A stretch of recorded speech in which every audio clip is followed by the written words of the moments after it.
সুপ্রিয় শিক্ষার্থীবৃন্দ, অনলাইনের এই ব্যতিক্রমধর্মী ক্লাসে তোমাদের শুভেচ্ছা স্বাগতম জানাচ্ছি। আমি সঞ্জীব কুমার পাল, অধ্যাপক মৃত্তিকা বিজ্ঞান, সরকারি গৌরনদী কলেজ, গৌরনদী, বরিশাল। আশা করি করোনা মহামারী ও বন্যা দুর্যোগ কাটিয়ে তোমরা পরিবারের সকলকে নিয়ে সুস্থ ও নিরাপদে আছো। তোমাদের দোয়ায় আমিও ভালো আছি। ইতিমধ্যেই তোমরা হয়তো নিজেরাই তোমাদের সিলেবাস অনুযায়ী অনেকটা পড়ে ফেলেছ। আমরাও চেষ্টা করে যাচ্ছি অনলাইন ক্লাসের মাধ্যমে তোমাদের পাঠ্যক্রমকে এগিয়ে দিতে। শিক্ষক এবং শিক্ষার্থীদের প্রচেষ্টার মাধ্যমেই এই সংকটকালীন সময়ের উত্তরণ ঘটবে বলে আমি বিশ্বাস করি। আমি তোমাদের কৃষি শিক্ষা বিষয়ের দ্বিতীয় পত্র সম্পর্কে আলোচনা করব। আমি আলোচনা করব কৃষি শিক্ষা বিষয়ের দ্বিতীয় পত্রের পঞ্চম অধ্যায়, এগ্রিকালচারাল ইকোনমিক্স, অর্থাৎ কৃষি অর্থনীতি। বাংলাদেশ কৃষি নির্ভর দেশ। দেশে উৎপাদনক্ষম জনশক্তির প্রায় শতকরা 47.5% কৃষিকাজে নিয়োজিত। কৃষি ও অর্থনীতি পরস্পরের সাথে অঙ্গাঙ্গিভাবে যুক্ত। সীমিত সম্পদ দ্বারা মানুষের কৃষি বিষয়ক অসীম চাহিদা পূরণের চেষ্টা করাই হলো কৃষি অর্থনীতি। কৃষি অর্থনীতি একাধারে কৃষি বিজ্ঞানের একটি শাখা, আবার অর্থনীতিরও একটি অংশ। কারণ ইহা একদিকে যেমন কৃষি উৎপাদন নিয়ে আলোচনা করে, অন্যদিকে ইহা উৎপাদন খরচের সাথে সম্পর্কিত উৎপাদন মূল্য ও বাজারজাতকরণ এবং কৃষি পণ্যের ব্যবসা নিয়ে আলোচনা করে। কাজেই কৃষির সাথে সম্পৃক্ত সকল প্রকার অর্থনৈতিক কর্মকাণ্ডকে বলে কৃষি অর্থনীতি। অন্য কথায়, অর্থনীতির যে শাখায় কৃষির যাবতীয় কর্মকাণ্ডে প্রয়োজনীয় মূলধন, কৃষি ঋণ, কৃষি বিষয়ক লাভ লোকসান, কৃষি পণ্য বাজারজাতকরণ ও ভোক্তাদের মধ্যে বিতরণ ইত্যাদি বিষয়ক আলোচনা করা হয়, তাকে কৃষি অর্থনীতি বলে। এ প্রসঙ্গে অধ্যাপক এল.সি. গ্রে বলেন, কৃষি অর্থনীতি হলো এমন একটি বিজ্ঞান যেখানে কৃষি শিল্পের নিজস্ব বৈশিষ্ট্যের আলোকে অর্থনীতির সাধারণ সূত্রসমূহ প্রয়োগ করা হয়। অন্যদিকে অধ্যাপক হাওয়ার্ডের মতে, কৃষি অর্থনীতি কৃষিকাজে নিয়োজিত মানুষের সম্পদ আহরণ ও সম্পদের ব্যবহার সংক্রান্ত বিভিন্ন কার্যকলাপ নিয়ে আলোচনা করে। সে হিসেবে কৃষি অর্থনীতির আলোচ্য বিষয়সমূহ হল কৃষিপণ্য উৎপাদন, কৃষিপণ্য প্রক্রিয়াজাতকরণ ও সংরক্ষণ, কৃষিপণ্য বিপণন, কৃষি মূলধন, কৃষিতে ঝুঁকি ও অনিশ্চয়তা, কৃষিখাতে সরকারি নীতিসমূহ ইত্যাদি।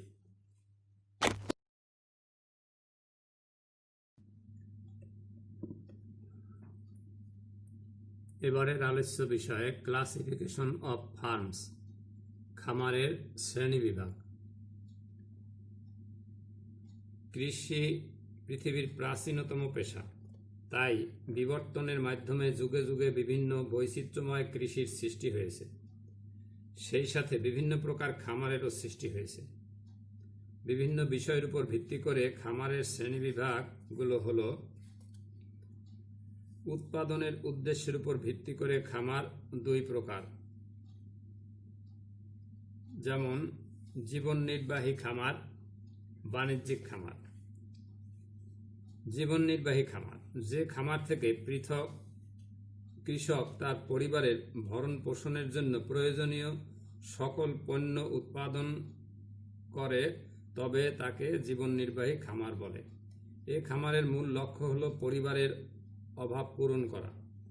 তাই এখানে পরিবারের ভরণ পোষণের জন্য যে সকল ফসলের প্রয়োজন হয় তা একই খামারে উৎপাদনের চেষ্টা করা হয়। বাংলাদেশের ন্যায় উৎপাদনশীল দেশগুলোতে এ ধরনের খামারের ব্যাপক প্রচলন লক্ষ্য করা যায়। এ প্রকারের খামারে লাভ লোকসানের দিকে তেমন দৃষ্টি দেয়া হয় না। বাণিজ্যিক খামার, যে খামার মুনাফা অর্জনের লক্ষ্যে বাণিজ্যিক ভিত্তিতে পরিচালিত হয় তাকে বাণিজ্যিক খামার বলে। এ ধরনের খামারে সুশৃঙ্খল ও দক্ষ ব্যবস্থাপনার অধীনে বৃহদায়তনে পণ্য উৎপাদিত হয়। এখানে অধিক মূলধন, প্রয়োজনীয় শ্রমিক, উন্নত বীজ, সার, কীটনাশক ও আধুনিক যন্ত্রপাতি ব্যবহার করা হয়। ফলে এই খামারে মুনাফা সর্বোচ্চ পর্যায়ে পৌঁছে। বাণিজ্যিক খামার একক পণ্য বা মিশ্র উভয় হতে পারে, যেমন মাঠ ফসলের খামার, নার্সারি খামার, সবজি মশলা খামার, হাঁস মুরগির খামার, রাবার বাগান, উপকূলীয় চিংড়ি চাষ, দুগ্ধ উৎপাদন খামার ইত্যাদি।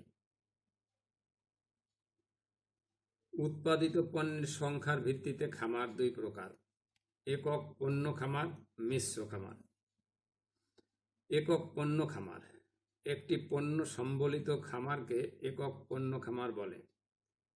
একে বিশেষায়িত খামারও বলে। এ খামার বাণিজ্যিক খামারের এক বিশেষ রূপ, যেমন ধানের খামার, চা বাগান, গাভীর খামার, হাঁসের খামার, মাছের খামার ইত্যাদি। মিশ্র খামার, দুই বা ততোধিক পণ্য সম্বলিত খামারকে মিশ্র খামার বলে। একে বহুমুখী খামারও বলে। বাংলাদেশের গ্রামের প্রতিটি খামার এক একটি মিশ্র খামার। বিশেষভাবে পরিকল্পিত মিশ্র খামারকে সমন্বিত খামার বলে, যেমন মাঠ ফসলের খামার, উদ্যান ফসলের খামার, সমন্বিত হাঁস মুরগি ও মাছের খামার। ফসল উৎপাদনের ধরনের উপর ভিত্তি করে খামার দুই প্রকার: বিশেষায়িত খামার, বহুমুখী খামার। বিশেষায়িত খামার, কোনো একটি খামার কোনো একটি বিশেষ ফসল উৎপাদনের জন্য নিয়োজিত থাকলে তাকে বিশেষায়িত খামার বলে। বিশেষায়িত খামারকে একক পণ্য বাণিজ্যিক খামারও বলে। যেমন কোনো খামারে কেবলমাত্র পাট উৎপাদন করা হলে তাকে বিশেষায়িত খামার বলে। সর্বোচ্চ মুনাফা লাভের উদ্দেশ্যে এরূপ খামারে জমির ফসল সর্বাধিক সম্ভব বৃদ্ধি করার চেষ্টা করা হয়।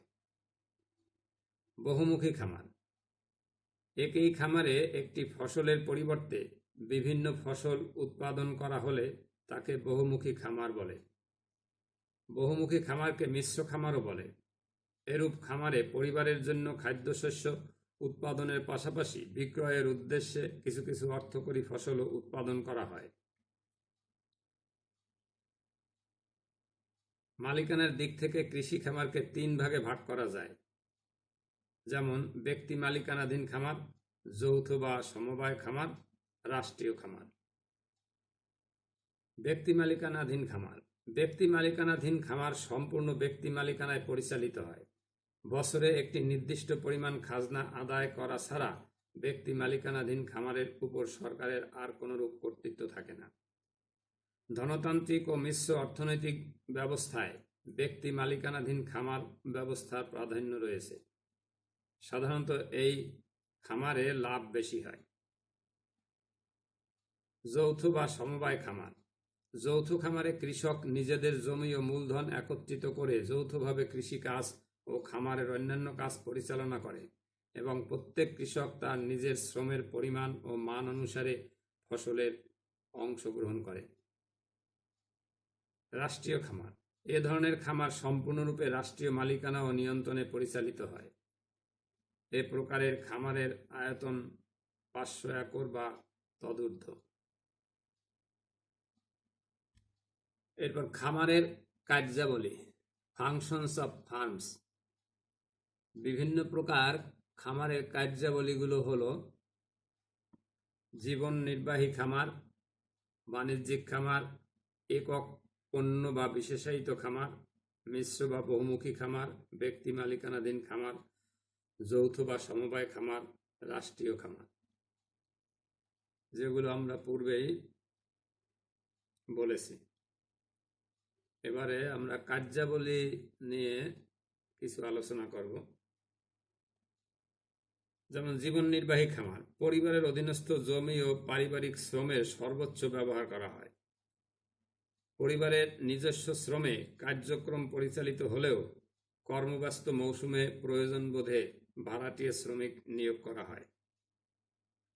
বাণিজ্যিক খামার, সর্বোচ্চ মুনাফা অর্জনের উদ্দেশ্যে অধিক পরিমাণে মূলধন বিনিয়োগ করা হয়। এ খামারে পরিবারের নিজস্ব শ্রম ছাড়াও প্রভূত পরিমাণে ভাড়াটিয়া শ্রমিক নিয়োগ করা হয়। একক পণ্য বা বিশেষায়িত খামার, একটিমাত্র পণ্য উৎপাদন করা হয়, সর্বোচ্চ মুনাফা লাভের উদ্দেশ্যে এরূপ খামার পরিচালিত হয়। বহুমুখী বা মিশ্র খামার, এ খামারে সাধারণত 2 বা ততোধিক পণ্য উৎপাদন করা হয়। এ খামারে পরিবারের জন্য খাদ্যশস্য উৎপাদনের পাশাপাশি বিক্রয়ের জন্য কিছু কিছু অর্থকরী ফসল উৎপাদন করা হয়। ব্যক্তি মালিকানাধীন খামার, অনুন্নত কৃষিতে এরূপ খামারের আয়তন বেশিরভাগ ক্ষেত্রে ক্ষুদ্রায়তনের হয়। উন্নত দেশে আধুনিক যন্ত্রপাতি ব্যবহারের কারণে এরূপ খামারের আয়তন বৃহৎ হতে পারে। যৌথ বা সমবায় খামার, প্রত্যেক কৃষকের জমির মালিকানা অক্ষুণ্ণ থাকে। উপকরণ ও শ্রমের পরিমাণ অনুযায়ী উৎপাদিত পণ্য বণ্টন করা হয়। রাষ্ট্রীয় খামার, এ ধরনের খামারের বেশিরভাগ কাজকর্ম যান্ত্রিকভাবে পরিচালিত হয়। উৎপাদিত পণ্যে সিংহভাগ রাষ্ট্র সংগ্রহ করে। প্রয়োজনীয় উপকরণ এবং শ্রমিকদের মজুরি সহ যাবতীয় খরচ সরকার বহন করে।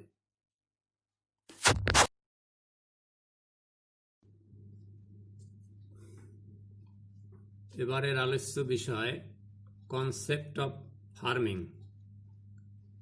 অর্থাৎ খামারকরণের ধারণা। খামারকরণ বা ফার্মিং একটি কৃষি ব্যবসা। ইহা বিভিন্ন প্রকার কৃষি পণ্য যেমন মাঠ ফসল, উদ্যান ফসল, হাঁস মুরগি, গবাদি পশু, মৎস্য ইত্যাদি উৎপাদনকে নির্দেশ করে। এক কথায় প্রাকৃতিক উপাদানসমূহ যেমন জমি, বৃষ্টি, তাপ, আলো ইত্যাদির যথোপযুক্ত ব্যবহার দ্বারা মানুষ ও পশু পাখির খাদ্য ও অন্যান্য প্রয়োজনীয় পণ্য সামগ্রী উৎপাদনকে খামারকরণ বা ফার্মিং বলে। খামারকরণের মূল উদ্দেশ্য হচ্ছে উৎপাদিত পণ্য স্বল্প মূল্যে উৎপাদন করে অধিক মূল্যে বিক্রয় করা।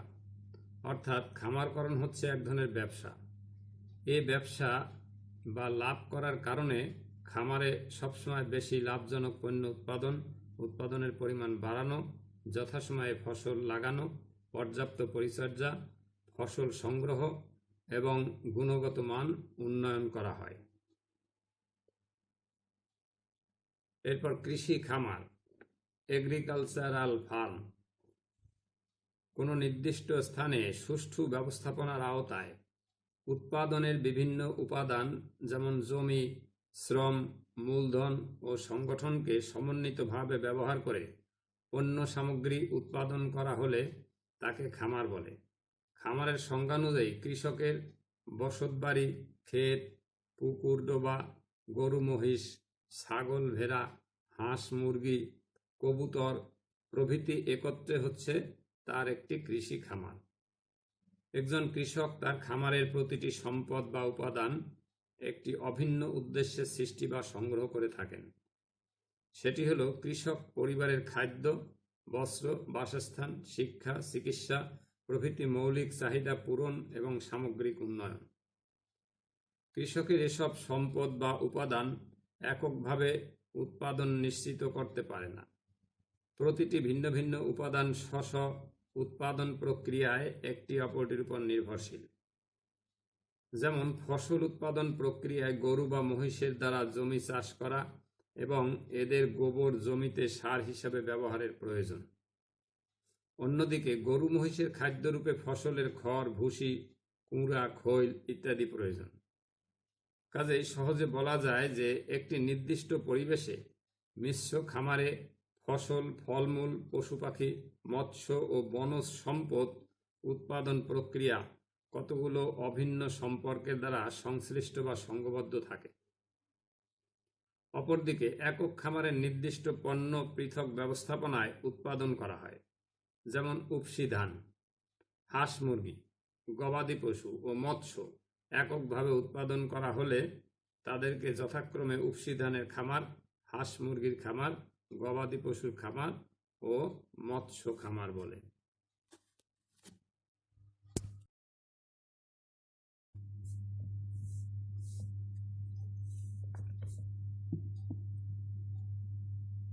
এবারের বিষয়টি হলো খামার পরিচালনার নীতিমালা, প্রিন্সিপালস অফ ফার্ম ম্যানেজমেন্ট। খামারকে লাভজনক প্রতিষ্ঠান হিসেবে পরিচালনার জন্য বিভিন্ন নীতিমালার আলোকে নানা ধরনের সিদ্ধান্ত নিতে হয়। খামারকে মূলত অর্থকেন্দ্রিক রাখতে বিভিন্ন আর্থিক নীতিমালা অনুযায়ী সিদ্ধান্ত গ্রহণ করা হয়। এর মধ্যে 4টি নীতিকে মৌলিক নীতিমালা বলে।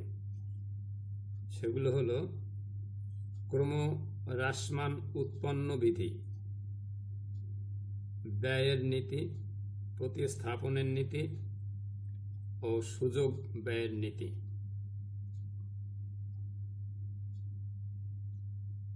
ক্রমহ্রাসমান উৎপন্ন বিধি, ল অফ ডিমিনিশিং রিটার্ন। খামারের উৎপাদন প্রক্রিয়া সর্বাধিক রাখার স্বার্থে উৎপাদনের অন্যান্য সকল উপকরণের পরিমাণ অপরিবর্তিত রেখে যদি শুধুমাত্র একটি উপকরণের পরিমাণ বাড়ানো হয়, তবে উপকরণের পরিমাণ বৃদ্ধির সাথে সাথে প্রথমে উৎপাদন বৃদ্ধি পাবে, কিন্তু একটি নির্দিষ্ট পরিমাণ বৃদ্ধির পর প্রথমে প্রান্তিক উৎপাদন এবং পরে গড় উৎপাদন হ্রাস পেতে শুরু করবে। এটাই উৎপাদনের ক্রমহ্রাসমান বিধি।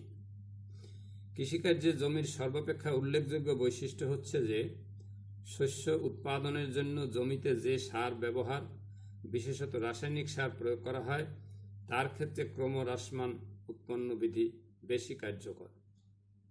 কৃষিক্ষেত্রে জমির যোগান সীমিত বলে জমি হতে অতিরিক্ত ফসল ফলানোর উদ্দেশ্যে কোনো একটি নির্দিষ্ট জমিতে মাত্রা অতিরিক্ত রাসায়নিক সার প্রয়োগ করা হয়, কিন্তু বাস্তব অভিজ্ঞতায় দেখা গেছে যে একটি নির্দিষ্ট সীমা পর্যন্ত রাসায়নিক সার প্রয়োগ করলে ফলন বৃদ্ধি পায়, কিন্তু অতিরিক্ত পরিমাণে রাসায়নিক সার প্রয়োগ করলেই যে সে হারে ফলনের বৃদ্ধি হবে তা নয়, বরং দেখা গেছে শ্রম, মূলধন প্রভৃতি স্থির রেখে যদি শুধু রাসায়নিক সার প্রয়োগের মাত্রা উত্তরোত্তর বৃদ্ধি করা হয়, তবে সে অনুপাতে মোট ফসলের পরিমাণ বাড়ে না। ব্যয়ের নীতি, কস্ট প্রিন্সিপাল। উৎপাদনের লাভ লোকসান নির্ধারণে এ নীতি ব্যবহার করা হয়। এ নীতির মাধ্যমে উৎপাদন প্রক্রিয়া চালানো হবে কি হবে না তা বোঝা যায়। উৎপাদন 2 ধরনের খরচ হয়। এদের মধ্যে উৎপাদন হলেও কিংবা উৎপাদন না হলেও যে খরচ হয় তাকে স্থির খরচ বলে, যেমন স্থায়ী কর্মচারীর বেতন, জমির ট্যাক্স ইত্যাদি। অপরদিকে উৎপাদনের সাথে সাথে যে খরচ উঠানামা করে তাকে পরিবর্তনশীল খরচ বলে, যেমন বীজ, সার, দৈনিক ভিত্তিক শ্রমিকের বেতন ইত্যাদি। কৃষি অর্থনীতিবিদদের মতে স্থির খরচ এবং পরিবর্তনশীল খরচ অর্থাৎ মোট উৎপাদন খরচ যদি মোট উৎপাদন আয়ের চেয়ে কম হয়, অর্থাৎ লাভ হয়, তবে খামারে আরও মূলধন বিনিয়োগ করা যেতে পারে। আবার যদি এমন হয় যে মোট আয় পরিবর্তনশীল খরচের চেয়ে বেশি কিন্তু মোট খরচের চেয়ে কম হয়, তবুও পরিবর্তনশীল খরচ এবং মোট আয় সমান সমান না হওয়া পর্যন্ত ওই পরিমাণ মূলধন ব্যবহার করে উৎপাদন চালিয়ে যেতে হবে। প্রতিস্থাপনের নীতি, প্রিন্সিপাল অফ সাবস্টিটিউশন। খামার থেকে অবিরত মুনাফা অর্জনেই খামার পরিচালনার মূল লক্ষ্য। এ লক্ষ্যে পৌঁছতে অনেক সময় সর্বনিম্ন ব্যয় নীতিতে অটল থাকা যায় না, কিংবা পণ্য উৎপাদনে লোকসানের ঝুঁকি খুব বেশি থাকে। তখন ওই নির্দিষ্ট পণ্য উৎপাদন বন্ধ করে অন্য পণ্য উৎপাদন করার জন্য প্রয়োজনীয় ব্যবস্থা গ্রহণ করা উত্তম। যেমন পাটের বাজার দর কমে যাওয়ার আশঙ্কা থাকলে জমিতে পাট বীজ বপন না করে তদস্থলে উচ্চ ফলনশীল ধান বীজ বপন করে খামারের কর্মকাণ্ড সে পথে পরিচালিত করতে হবে। সুযোগ ব্যয়ের নীতি, অপরচুনিটি কস্ট। আমাদের সম্পদ সীমিত। এ সীমিত সম্পদ নিয়ে কোন অবস্থায় খামার পরিচালনা করা ঠিক বা ঠিক না সে সম্পর্কে সিদ্ধান্ত গ্রহণ করা কোনো কোনো সময় কঠিন হয়ে পড়ে। সেজন্য খামার ব্যবস্থাপনায় সুযোগ ব্যয়ের নীতি অনুসরণ করা প্রয়োজন। এই নীতির মূল বিষয়বস্তু হল, কোনো নির্দিষ্ট সীমিত সম্পদ থেকে আয় তখনই সর্বোচ্চ পর্যায়ে হবে যদি বিনিয়োগকৃত প্রতি একক অর্থ থেকে বিভিন্ন বিকল্প পন্থায় ব্যবহারের ফলে প্রাপ্ত অতিরিক্ত আয় সমান হয়।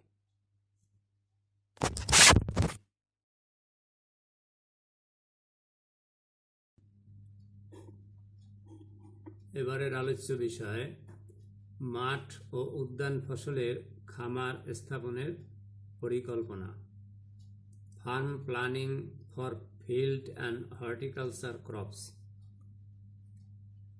খামার পরিকল্পনা বলতে খামার পরিচালনার জন্য উৎপাদনের উপাদানসমূহ যেমন ভূমি, শ্রম, মূলধন ও সংগঠন অর্জন, তাদের মধ্যে সুষ্ঠু সমন্বয় সাধন এবং খামারের কার্যাবলী সফলভাবে সম্পন্ন করার জন্য গৃহীত পদক্ষেপ সমূহকে বোঝায়।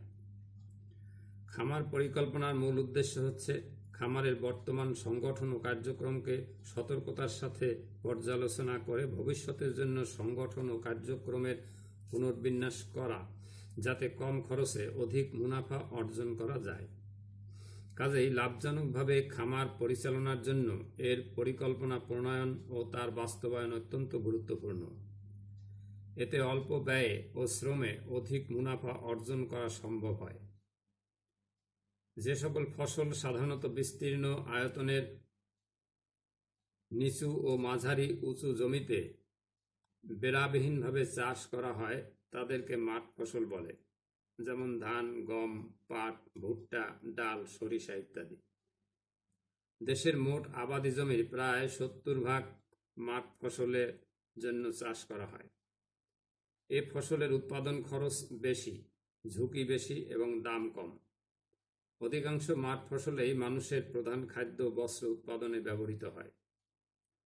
পক্ষান্তরে যে সকল ফসল স্বল্প আয়তনের বন্যামুক্ত উঁচু জমিতে বেড়া দিয়ে চাষ করা হয় তাদেরকে উদ্যান ফসল বলে, যেমন বিভিন্ন প্রকার শাকসবজি, ফুল, ফল, মশলা ইত্যাদি। দেশের উৎপাদিত মোট ফসলের প্রায় 30% উদ্যান ফসল। এ ফসল চাষাবাদে লাভ বেশি এবং ঝুঁকি কম। অতএব মাঠ ও উদ্যান ফসল উৎপাদনের জমি ও পরিবেশের মধ্যে ব্যাপক পার্থক্য থাকায় এদের খামার স্থাপনের পরিকল্পনাও ভিন্ন হবে। মাঠ ও উদ্যান ফসলের খামার স্থাপনের পরিকল্পনার বিবেচ্য বিষয়গুলো হল: স্থান নির্বাচন। সাধারণত শহর, বন্দর ও শিল্প প্রতিষ্ঠানের আশেপাশে খামারের স্থান নির্বাচন করতে হবে, কারণ এসব স্থানে অবস্থিত খামারসমূহ অধিক মুনাফা অর্জন করে এবং বেশি সুবিধা ভোগ করে। খামারের বিভিন্ন প্লটকে ভূমি বিন্যাস, মাটির শ্রেণীবিভাগ, উর্বরতা, ফসলের প্রতিযোগিতা ইত্যাদি অনুযায়ী চিহ্নিত করতে হবে। খামারের চারদিকে রাস্তাঘাট, বসতবাড়ি, পানির উৎস যেমন পুকুর, নদী, খাল, নলকূপ ইত্যাদি এবং সেচ ও নিষ্কাশন নালার ব্যবস্থা থাকতে হবে। মাটির বৈশিষ্ট্য।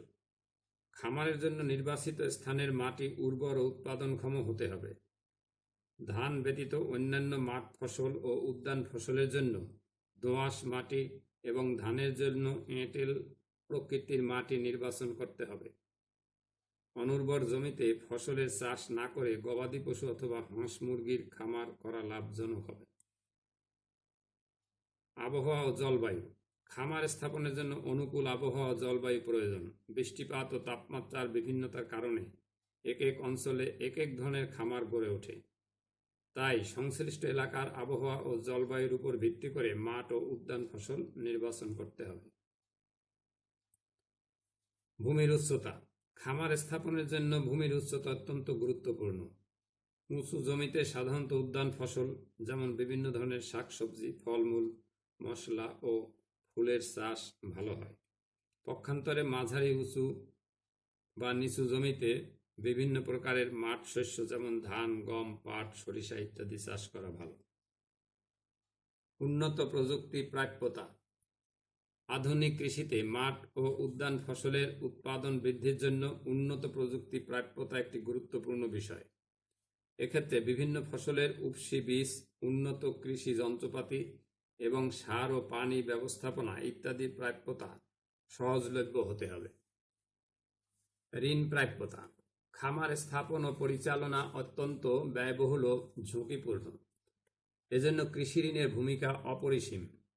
তাই খামার স্থাপনের জন্য মূলধন ও উপকরণ ক্রয়ের জন্য প্রয়োজনীয় অর্থের যোগান দিতে ব্যাংক বা আর্থিক প্রতিষ্ঠান থেকে সহজ শর্তে ঋণের ব্যবস্থা করতে হবে। উপকরণ সরবরাহ। কৃষি খামার স্থাপন ও পরিচালনার জন্য প্রয়োজনীয় উপকরণসমূহ চিহ্নিত করতে হবে এবং নিয়মিতভাবে ও ন্যায্য মূল্যে উপকরণ সরবরাহের ব্যবস্থা থাকতে হবে। শ্রমের যোগান।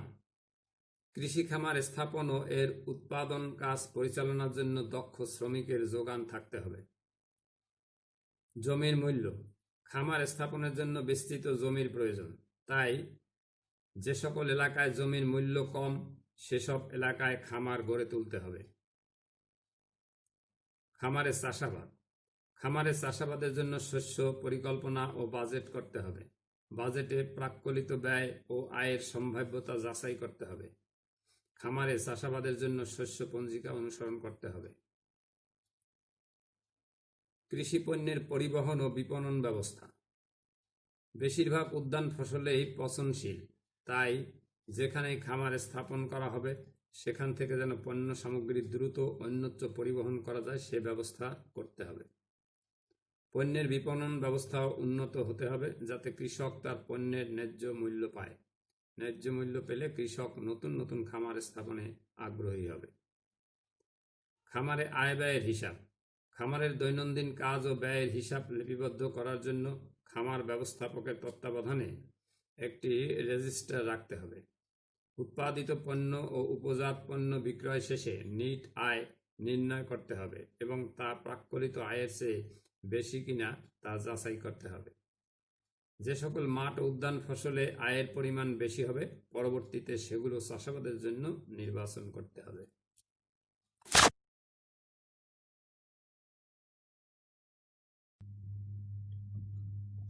এবারে topics crop calendar, crop rotation and cropping system, অর্থাৎ শস্য পঞ্জিকা, শস্য পর্যায় ও ফসল বিন্যাস। শস্য পঞ্জিকা, ক্রপ ক্যালেন্ডার।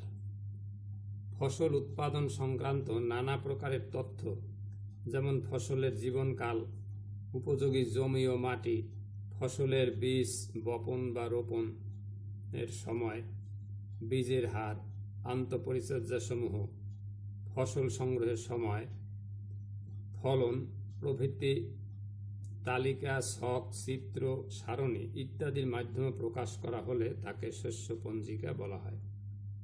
শস্য পঞ্জিকা প্রধানত 3 প্রকারের হতে পারে, যেমন সময় ভিত্তিক, ফসল ভিত্তিক, শ্রম ও যন্ত্রপাতি ভিত্তিক। সময় ভিত্তিক যেমন ঋতুভিত্তিক, বার্ষিক, মাসিক, সাপ্তাহিক ও দৈনিক। ফসল ভিত্তিক ধান, গম, পাট, আলু, তৈল শস্য, ডাল শস্য ইত্যাদি। শ্রম ও যন্ত্রপাতি ভিত্তিক, শ্রমিকের কাজ ও যন্ত্রপাতি যেমন সেচ যন্ত্র, ট্রাক্টর ইত্যাদি। এখানে উল্লেখ্য যে আমাদের দেশে মূলত সময় ও ফসল ভিত্তিতে মাস ভিত্তিক শস্য পঞ্জিকা তৈরি করা হয়ে থাকে। এছাড়া মাস ফসল জাত ভিত্তিক, সপ্তাহ ফসল জাত ভিত্তিক, দৈনিক কার্যাবলী ভিত্তিক, যন্ত্রপাতি ভিত্তিক শস্য পঞ্জিকাও তৈরি করা হয়। শস্য পর্যায় বা শস্য চক্র, ক্রপ রোটেশন। কোনো জমিতে প্রতি বছর একই ফসলের চাষ না করে বছর ভিত্তিতে নির্দিষ্ট কিছু ফসলের চাষ করাকে শস্য পর্যায় বলে। শস্য পর্যায়কে অন্যভাবেও সংজ্ঞায়িত করা যায়। একটি নির্দিষ্ট ভূখণ্ডে একাধিক বৎসর সময়ে নির্বাচিত কিছু শস্য ধারাবাহিকভাবে জন্মানোকে শস্য পর্যায় বলে। শস্য পর্যায় বিভিন্ন সময়সীমার জন্য হতে পারে, তবে লাভজনকভাবে ফসল উৎপাদনের জন্য সাধারণত 2 থেকে 4 বছর মেয়াদী হয়ে থাকে। 3 বছর মেয়াদী একটি শস্য পর্যায়ের উদাহরণ হল: প্রথম বছর বিরি ধান 48, বিরি ধান 56, বারি মুগ 1। দ্বিতীয় বছর পাট ও 9897, বিরি ধান 52, বারি সরিষা 16। তৃতীয় বছর বারি হাইব্রিড ভুট্টা 9, বিরি ধান 56, সবুজ সার। ফসল বিন্যাসের সাথে শস্য পর্যায়ের কিছুটা সম্পর্ক রয়েছে, কারণ উভয়ই শস্য উৎপাদনের ক্রমধারা, অর্থাৎ একের পর এক শস্য উৎপাদনের সাথে জড়িত। প্রকৃত পার্থক্য হল ফসল বিন্যাস 1 বছর মেয়াদী এবং শস্য পর্যায় কয়েক বছর মেয়াদী হয়ে থাকে।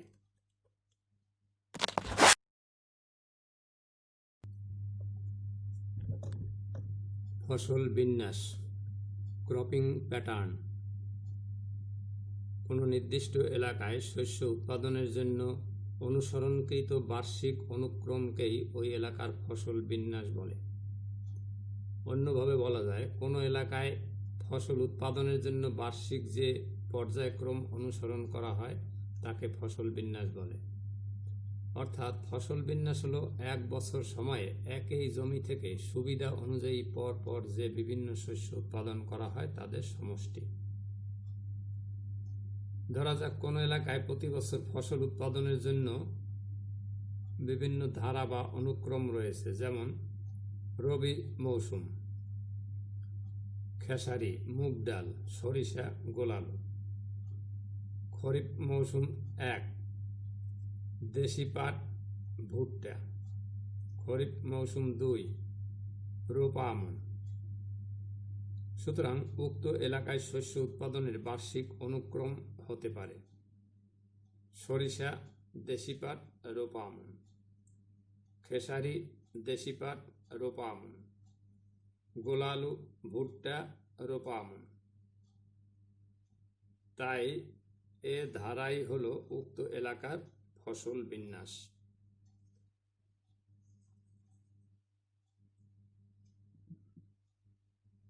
কৃষি খামার গর্ব, স্বাবলম্বী হব এই প্রত্যাশায়। করোনা মহামারীতে যারা আমাদের সুরক্ষা দিয়ে যাচ্ছেন, সে সকল সম্মুখ সারির যোদ্ধাদের করতালির মাধ্যমে ধন্যবাদ ও কৃতজ্ঞতা জানিয়ে, এবং তোমরা যারা এই সংকটকালে পড়াশোনা চালিয়ে যাচ্ছ তাদেরকে ধন্যবাদ দিয়ে আজ ইতি টানছি। তোমরা ভালো থেকো, আমিও ভালো থাকার চেষ্টা করে যাচ্ছি। সৃষ্টিকর্তা তোমাদের মঙ্গল করুন।